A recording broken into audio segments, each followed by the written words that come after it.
اسلام آباد میں محرم الحرام کے حوالے سے امام بارگاہوں کی سیکیورٹی کے انتظامات کیا کیے گئے ہیں، جانتے ہیں ہماری نمائندہ خالدہ راجہ سے۔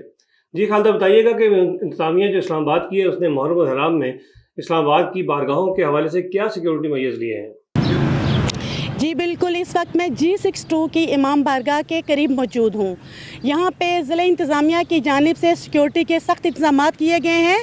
امام بارگاہ سے آدھا کلومیٹر کے فاصلے پر یہاں پہ ایک چیک پوسٹ قائم کر دی گئی ہے اور یہاں پہ سیکیورٹی اہلکار بھی موجود ہیں جو ہر آنے جانے والوں کو پہلے شناخت کرتے ہیں اور اس کے بعد امام بارگاہ کی طرف جانے کی اجازت ہے، جبکہ گاڑیوں کو اس سائڈ سے گزرنے کی اجازت نہیں دی گئی۔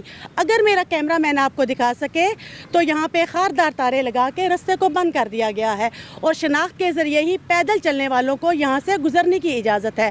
یہاں تک کہ روڈ کی جانب سے جو رستہ جاتا ہے اس کو بھی خاردار تارے لگا کے بند کیا گیا ہے تاکہ کوئی غیر ضروری شخص داخل نہ ہو سکے۔